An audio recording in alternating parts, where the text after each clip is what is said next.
3,000 years ago, the golden sun scorched the white limestone walls of ancient Waset. Pharaoh Amenhotep IV discarded 2,000 years of tradition to crown a single blinding sun disk. Yet, this radical devotion threatened to shatter the cosmic balance of the entire Nilotic world.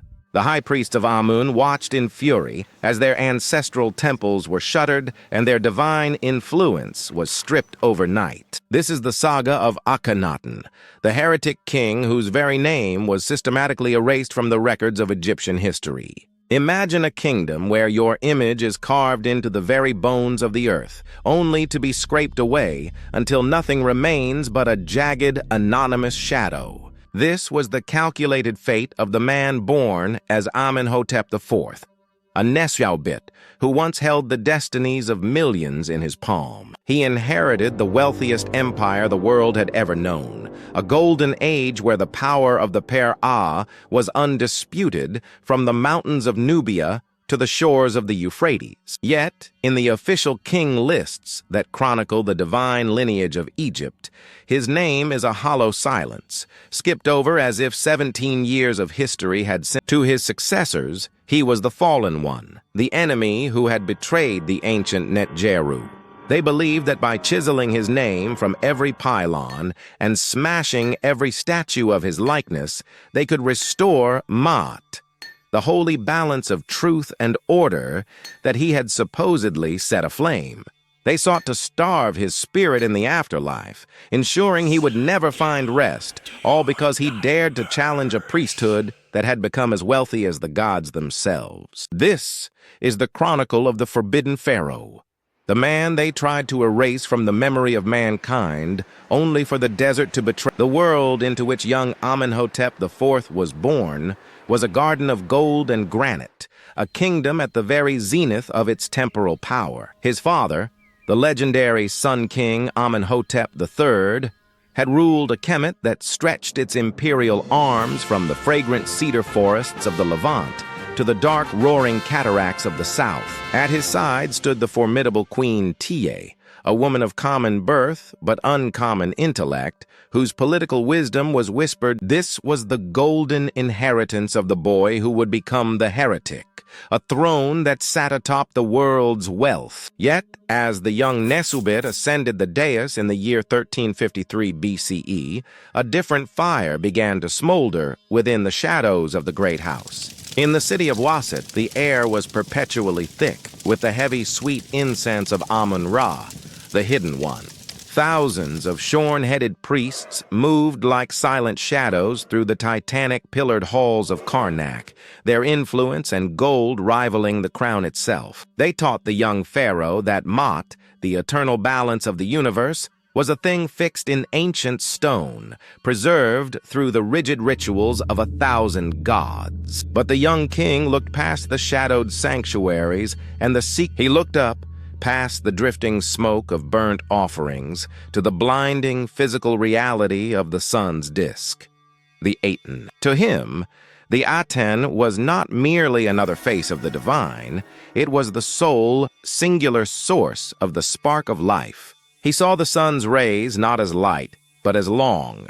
reaching arms ending in tiny hands that caressed the world, giving breath to the chick inside the egg and strength to the germinating seed in the black soil of the Nile. For the first years of his reign, the Pharaoh played the part of the dutiful son, but the mask of tradition was rapidly slipping.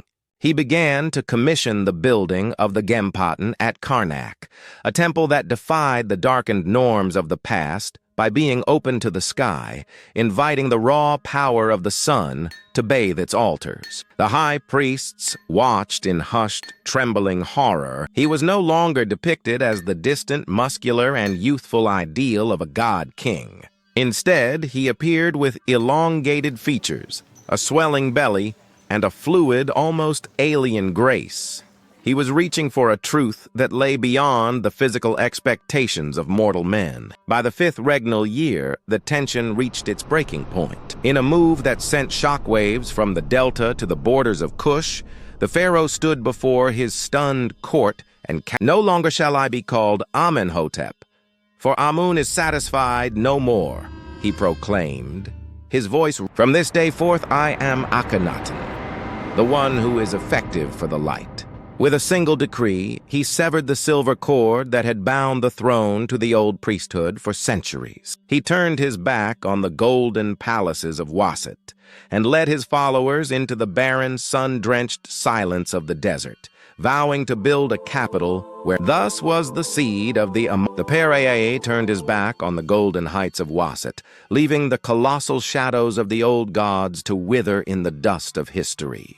He led a desperate, hopeful caravan of thousands into the shimmering heat of the Middle Nile, where the limestone cliffs curved like a Here, under the white-hot gaze of the noon sun, he struck the earth with a gilded staff and declared the birth of Akhenaten, the horizon of the Aten. It was a city born of a singular burning vision, rising from the virgin sand with a speed that defied the ages. Great mountains of talatat stones were moved by an army of feverish craftsmen, each block a small, standardized piece of a puzzle that would replace the ancient Netjeru with a single, blinding disk. Nefertiti, the great royal wife, stood beside her king, her copper-toned skin glowing against the brilliance of the desert light. They were no longer mere rulers. They had become the living breath of the sun, the only bridge between the mortal world and the divine light that bleached the sky. Everything they believed up to this point was wrong. Inside the walls of this forbidden city, the very air hummed with a strange and frantic energy that disturbed the traditional peace of Maat. The temples were built without roofs, for the Aten required no hidden sanctuaries and no dark mysteries. The holy light had to touch every square inch of the white limestone floor. In the sprawling villas of the great house, the artistic traditions of 1,000 years were shattered like glass. The rigid, frozen poses of the ancestors were cast aside for a fluid, almost haunting realism that showed the royal family as they truly were, or perhaps as the king's vision transformed them. We see them in the carvings, their bodies soft, their skulls elongated like ripening grain, their limbs spindly and strange, laughing and weeping in a terrifying intimacy, while the common people in the shadows whispered the forbidden names of the old gods. Akhenaten sang his great hymns to the physical sun, convinced, but beneath the shimmering surface of this golden utopia, the foundations were already beginning to crack. The silent priests of Amun, stripped of their ancient wealth and their sacred grain, waited in the darkness of their shuttered temples, watching the horizon for the first sign of the storm that would eventually swallow the heretic's dream. The golden disk did not stay high forever. In the 17th year of his reign, as the desert winds howled against the white-plastered walls of Akhenaten, the physical light of the pharaoh flickered and died. Akhenaten, the man who would be a god, went to his tomb, and the silence that the world he built with such frantic devotion began to crumble before the linen was even dry on his mummy. His successors, shadows in the historical record like the enigmatic Smenkhkara and the Queen Neferneferuaten, could not hold back the tide of the ancient world. Then came the boy Tutankhaten, barely 9 years old, caught between the memory of his father's son and the terrifying pressure of the Waset priesthoods who had seen under the watchful eyes of the Vizier A and the General Horemheb, whose skin was bronzed like copper by 1,000 desert campaigns. The child was forced to bend the knee. He changed his name to Tutankhamun, returning his spirit to the hidden one of Waset, and issued the Restoration Stela. This decree described Kemet as a land of ruin, temples choked with weeds, the divine presence of the Netjeru fled, and the people abandoned by the very gods who had maintained Maat for 3,000 years. The dream of the sun was officially declared a nightmare. The court fled the shimmering horizon of the Aten, leaving the magnificent city to the slow, suffocating embrace of the dunes, while the Amarna letters were left as forgotten clay tablets in the dust of the archives. Everything they believed up to this point was wrong. The priests did not just want to return to the old ways, they sought to perform a spiritual execution. When Horemheb finally ascended the throne as the last Nesubit of the 18th dynasty, he did not merely govern, he erased. He began a systematic damnatio memoriae, a condemnation of memory so thorough it nearly succeeded in deleting the Amarna age from human consciousness. He declared Akhenaten the enemy and the criminal of Akhenaten, a ghost whose name must never be spoken under the sky. Let the name of the one who turned his back on the hidden one be as dust in the wind. Horemheb commanded his stonemasons, his voice as sharp as a bronze blade. Erase the face, and the soul dies. Erase the name, and he never existed, he told them. Across the length of the Nile, the sound of the metal chisel became the rhythmic heartbeat of a nation trying to forget. Thousands of laborers descended upon the holy sites of the Aten.